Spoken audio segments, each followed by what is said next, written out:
Hey y'all, and welcome back to my channel. If you are new here, I just want to say hello.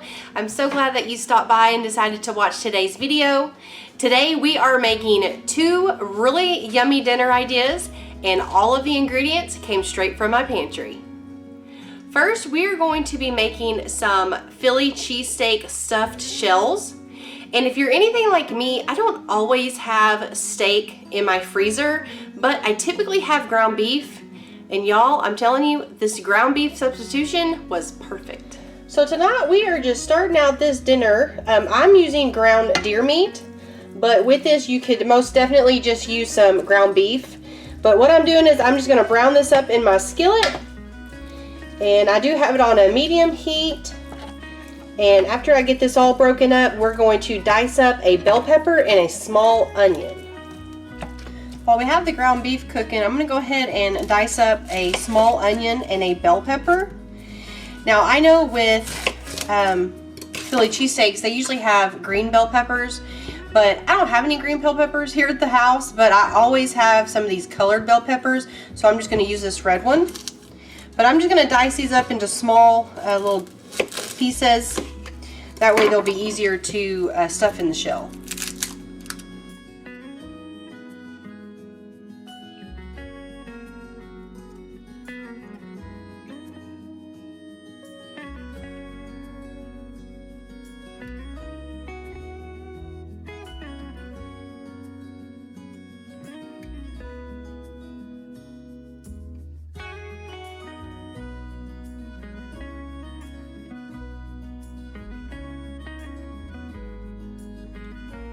And I did go ahead and put a pot of water here on my stove. I have the heat on high so it'll come up to a boil. And once that water starts boiling, we'll just go ahead and add in this box of jumbo shell noodles. Now that my ground deer it's about halfway done, there's still some pink in there. I'm gonna go ahead and add in my bell pepper and my onion and let those start sauteing with the meat. I keep wanting to say hamburger meat. Now that my meat is completely browned and my peppers and the onions, they're pretty soft, I'm going to go ahead and add in, it says to add in salt and pepper, but I'm going to go ahead and use this garlic and pepper seasoning. It just has garlic, pepper, and salt, and I think adding a little bit of garlic to it would be just fine. So I'm going to go ahead and add some of this.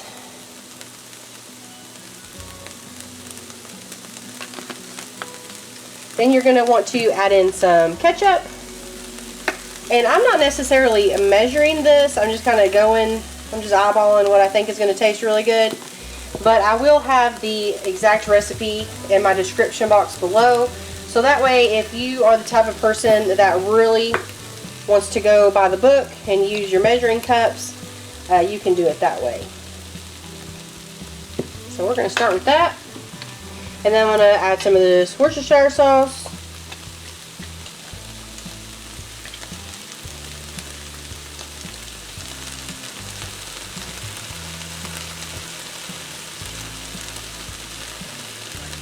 Alright, just going to kind of give that a stir so it gets all mixed together. And then I'm going to let it sit here and simmer for just a few minutes. Now I'm going to go ahead and add in my noodles. I'm just going to go ahead and do the whole box. And I am going to go ahead and cook these until they're pretty close to being done or done. And that's just because once we stuff them, and we do have to put them back in the oven, but it's only going to be to melt the cheese that we put on top. So I'm afraid if I don't go ahead and cook them till pretty much done, that when we take them out of the oven, they may still be crunchy. So that's what I'm going to do. If you don't feel comfortable doing that, you just do it the best way you think you should. I have two sous chefs in here today. I just checked and my noodles are ready to go. So I'm going to go ahead and take them off the heat. And I'm going to go and drain them and rinse them in cold water, so that way they won't be so hot to the touch when we're stuffing the shells. It is now time to stuff our shells. So I'm just going to take one of my shell noodles and get it opened up like this. And I'm going to get some of my Philly cheesesteak meat mixture. And we're just going to stuff it as full as we can. And it's okay if some spills out, it'll be alright.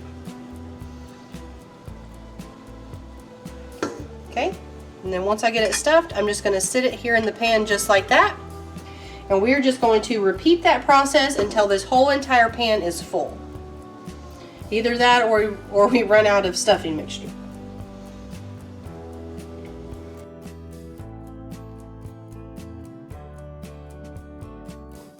After you get your pan filled up with the stuffed shells, you're just going to want to take some cheddar cheese.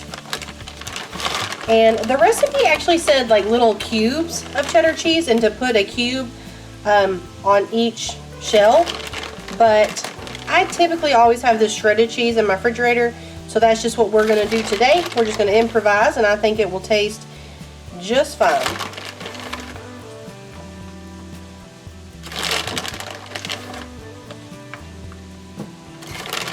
And then after you get your shells covered with this cheese, we're actually now going to make a cheese sauce.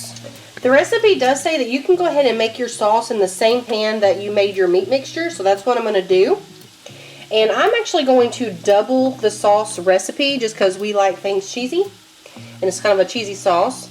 So the first thing I'm going to do is, my heat is off right now, but I'm going to add in 2 cups of beef broth. I'm then going to add in 2 cups of heavy whipping cream.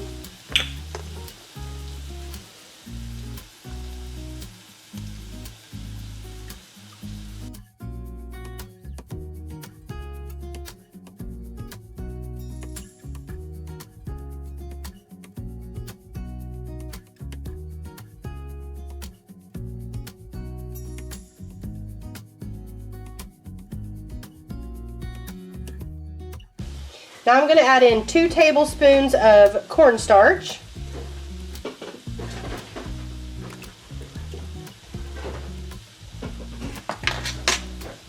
I'm going to whisk this until there's no clumps. Now that I have that whisked together and there's no more lumps, I'm going to go ahead and turn my heat on to a medium high-ish heat, more on the medium side than high. And now I'm going to add in some of this cheddar cheese. I'm going to add in probably about a cup. And then we're just going to whisk this, and we're going to continuously whisk this until it gets melted and it gets all thick. Also, while we wait for this to melt the cheese and get all thick, you do want to go ahead and preheat your oven to 350 degrees.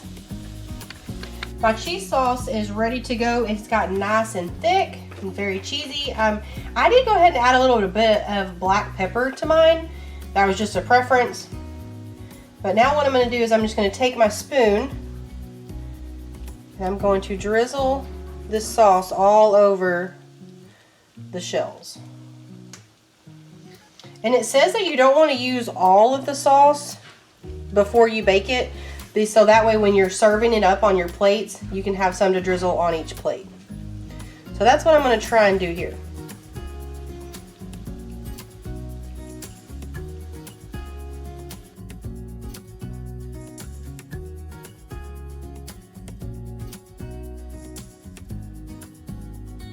Alright y'all, so I'm going to go ahead and put this in the oven. It's a 350 degree oven and we're going to put it in for about 10 minutes.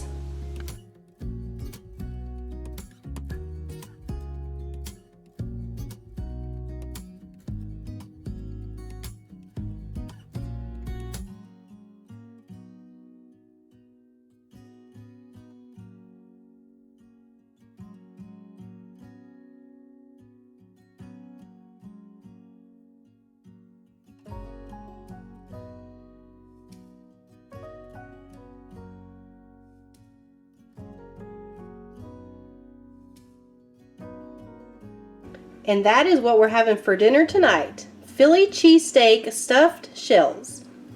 Next up, we are going to be making some meatloaf meatballs. With our meatloaf, I do like to add in some bell pepper and onions. So that's what I'm going to do right now is I'm just going to dice these up. And I am going to dice them up really, really small. Probably just as small as I can with the knife. Mainly because we're going to put them in the meatball forms. And I don't want it to be too chunky in that small meatball.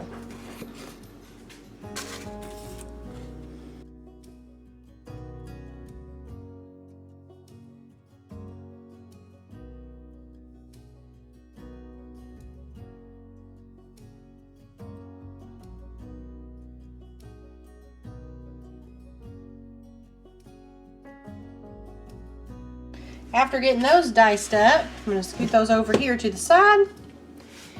I have my ground beef right here in this bowl. I have probably about 2.5 pounds. So I'm going to start out with putting in some of these breadcrumbs. We're going to add in 2 eggs.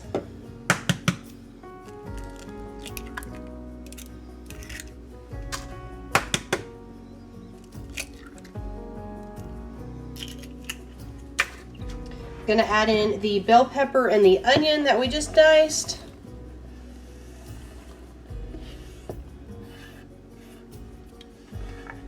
And then for seasoning, I'm cheating a little bit and I'm just gonna use this McCormick meatloaf seasoning.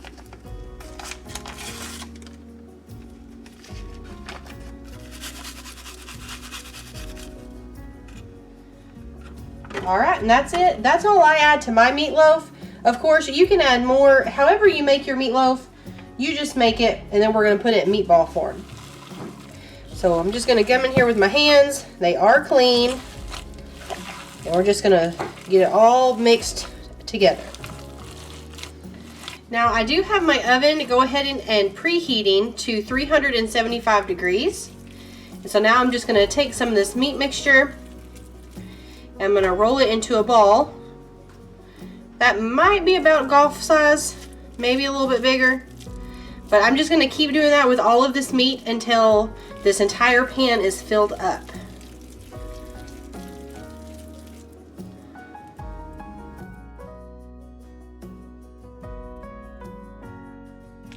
My oven has preheated, so I'm going to go ahead and add these into the oven.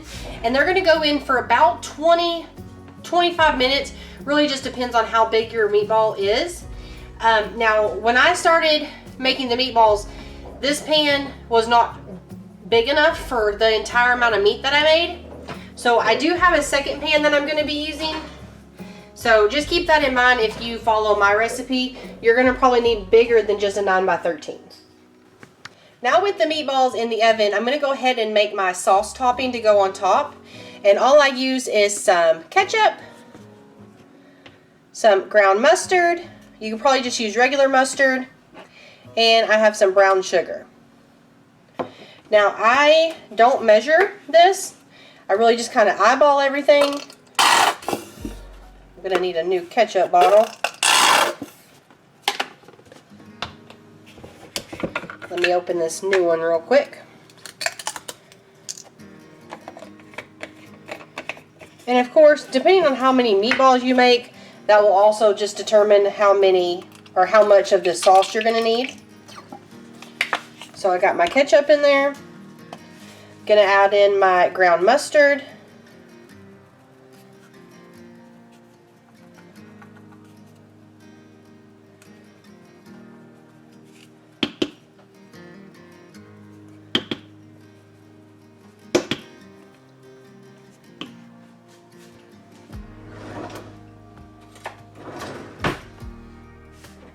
And then some brown sugar, which I'm probably just going to take a couple spoonfuls.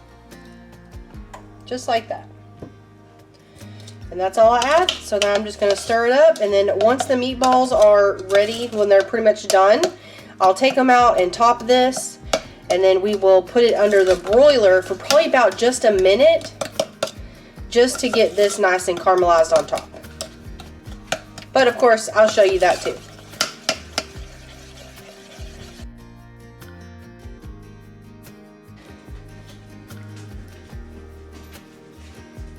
I went ahead and took my meatballs out because they are pretty much done.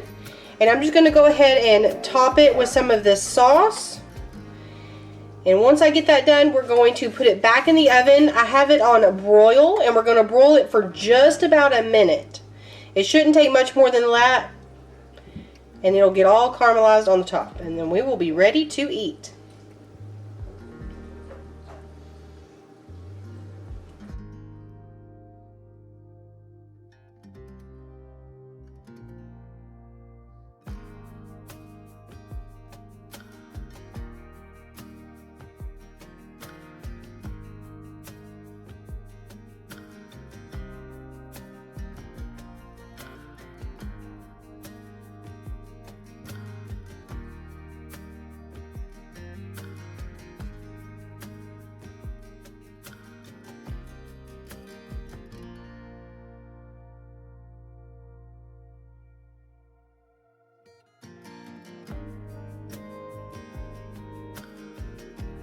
And that's what we're having for dinner tonight. Meatloaf meatballs. I made some homemade mashed potatoes in my Instant Pot and some baked beans. The only thing I would do different with those meatballs is I would cook them a little bit longer.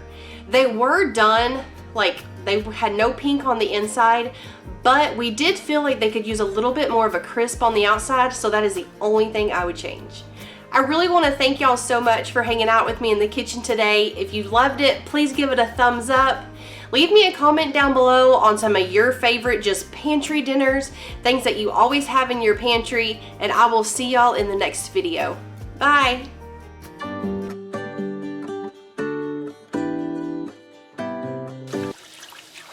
Tell me that.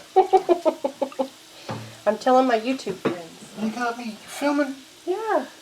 You didn't tell me. I did too. No, you just... I'm leaving that in too. No, you're not. Yes, I am.